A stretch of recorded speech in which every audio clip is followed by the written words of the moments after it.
আমরা ধৈর্য হারাই, মেজাজ হারাই, হারাতে পারি, কিন্তু সেই উত্তম। এটা একজন ভালো মানুষ হারাতে পারে, একজন সৎ মানুষ, একজন যোগ্য মানুষ এটা হারাতে পারে, কিন্তু সেই উত্তম যে এটা তাৎক্ষণিকভাবে ভাবতে পারে, বুঝতে পারে নিজের ভুলটা, যে আমার এটা ঠিক হয়নি, তার ফিরে আসার সুযোগ আছে, তার কারেকশন করার সুযোগ আছে, এবং তাকে মানুষ তখন ভালোবাসে, তাকে তখন মানুষ মাফ করে দেয়, ভুলতে পারে। এগুলো খুব ইম্পর্টেন্ট লাইফে। এগুলো একটু চিন্তা করতে হবে, একটু মাঝে মাঝে চোখ বন্ধ করে চিন্তা করতে হবে নিজেকে। আমি কি কাউকে ঠকিয়েছি? আমি কি কারো হক নষ্ট করেছি? আমি কি কারো ক্ষতি করেছি কখনো?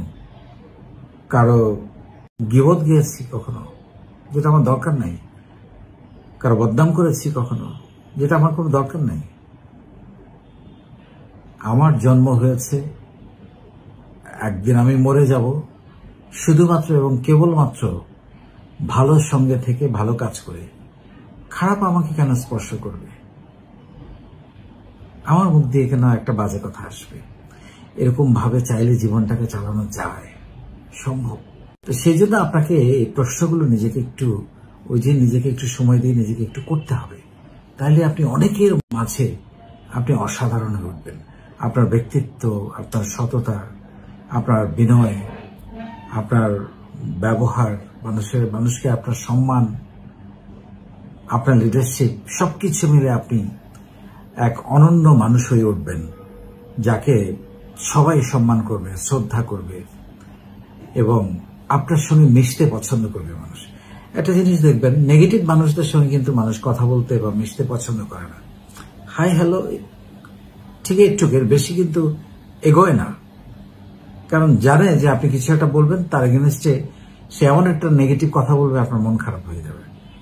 আমি অনেককে বলতে শুনেছি যে আমি তার ফোন ধরি না এই কারণে যে ও যে কথাগুলো বলবে তাতে আমার মন খারাপ হয়ে যাবে, আমি আমার মনটা খারাপ করতে চাই না।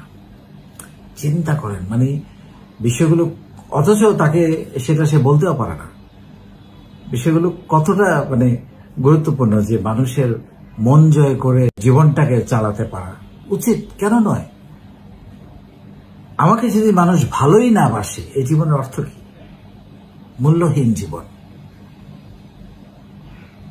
সো আমার নট নেসেসারি আমাকে বদলাতে হবে, কিন্তু আমি ভালো কাজগুলো করব, অটোমেটিক দুনিয়া বদলে যাবে।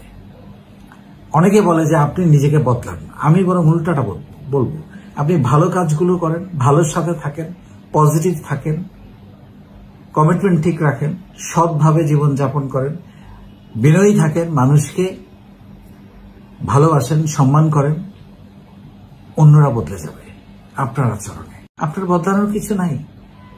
এটাই একটা মানুষের ধর্ম, এটাই একটা মানুষের মানুষ হিসাবে নিজেকে পরিচিত করার উপায়। এবং এতে করে আপনি সুন্দর থাকবেন, ফুরফুরে থাকবেন, খুশি থাকবেন, নিজেকে খুশি রাখতে পারবেন, এবং আপনার আশেপাশে মানুষকেও খুশি রাখতে পারবেন, সুন্দর রাখতে পারবেন, পরিবেশটা বদলে যাবে।